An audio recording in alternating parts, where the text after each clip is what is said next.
Most people don't realize this. Your entire adult life can feel wrong, and you still blame yourself, while the real problem started long before you had any control.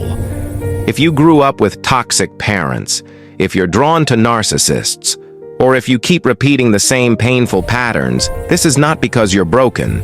It's because your nervous system learned a very specific way to survive. In this video, I'll show you 6 signs you grew up with toxic parents, 7 signs you're dealing with a narcissist, and 3 brutal truths that can actually set you free if you're brave enough to accept them. Stay with me until the end, because the last truth is the one that finally stops the cycle. Part 1. 6 signs you grew up with toxic parents. Sign 1. Love always felt conditional. You learned very early that love could be taken away. Affection, attention, even basic kindness depended on your performance.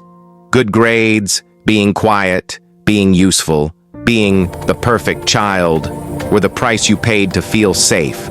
So now, as an adult, you panic when people are disappointed in you. You don't feel lovable by default. You feel lovable only when you're useful. Sign 2. Your feelings were minimized or mocked. Whenever you were sad, scared, or angry, you heard things like, "Stop being dramatic," "You're too sensitive," or "You're just seeking attention." Your nervous system learned that emotions are dangerous. So now, you either shut down completely, or you explode because you've held everything inside for too long. Sign 3. You were parentified. You became the therapist, the fixer, or the peacekeeper in the family. Maybe you comforted your mother, protected your siblings, or managed your father's moods. You grew up fast on the outside, but inside you never had the chance to just be a child. That's why today, responsibility feels heavy and unfair, and rest sometimes makes you feel guilty. Sign 4. You were punished for having boundaries. If you tried to say no, you were called selfish, rude, or ungrateful.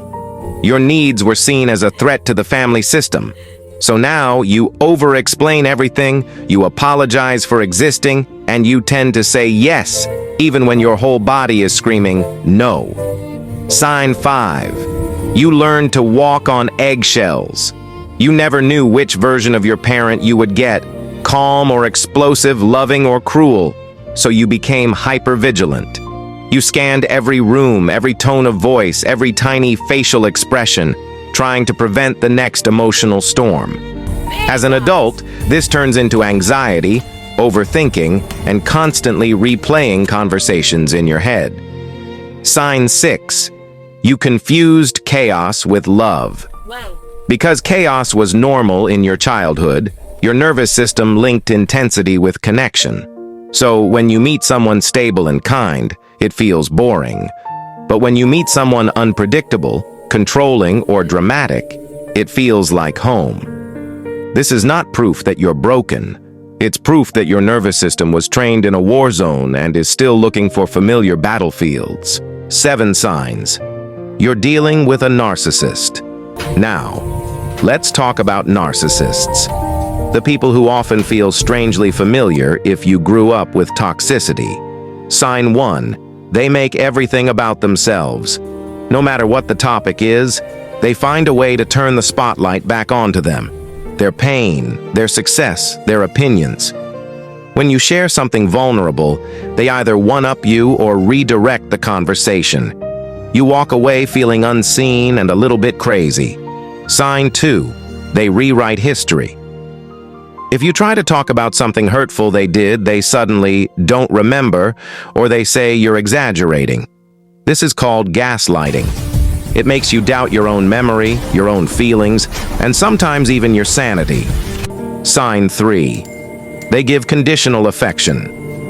In the beginning, they may shower you with attention and praise, but the moment you disagree, set a boundary or say no, the warmth disappears. You feel like you're constantly trying to get back to that perfect version of them you met at the start. That version was never fully real. It was bait. Sign 4.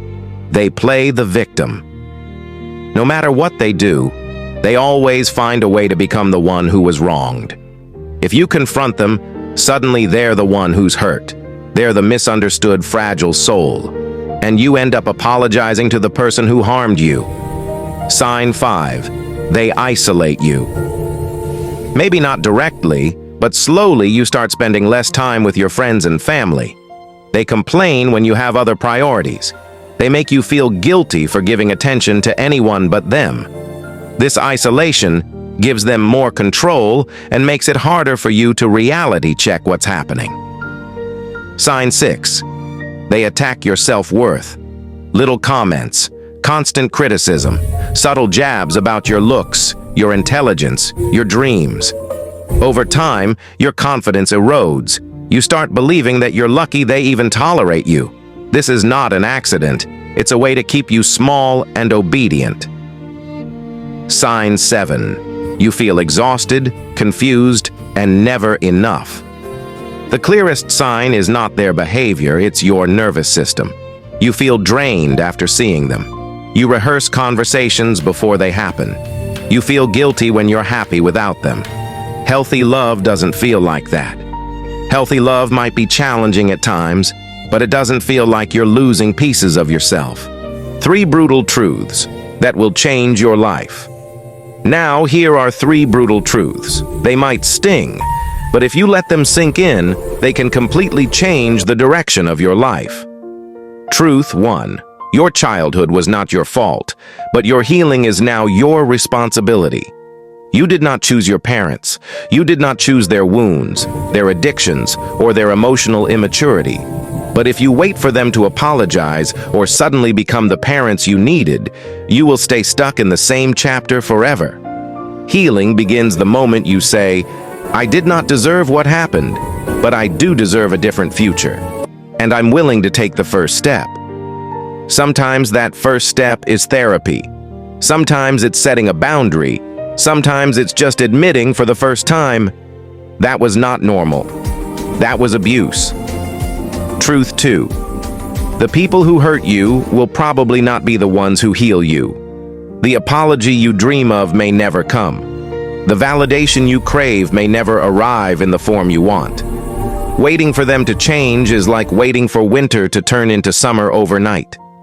Real healing often comes from new, healthier relationships.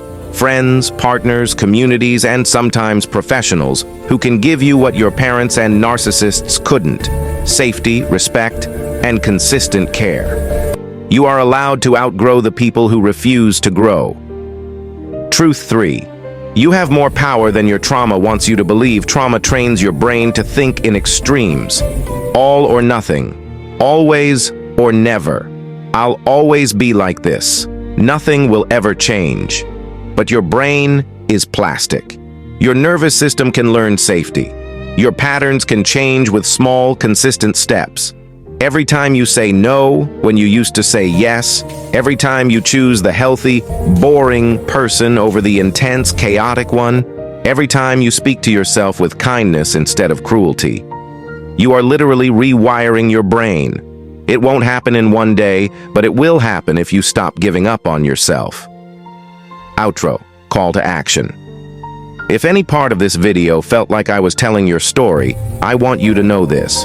You are not dramatic, you are not too sensitive, and you are definitely not alone. Your past may explain why you feel this way, but it does not get to decide your future. If you're ready to break these patterns, subscribe and stay with me. We're going to keep talking about toxic parents, narcissists, and the psychology of real healing, step by step. And before you go, comment one word that describes how this video made you feel. I read everything.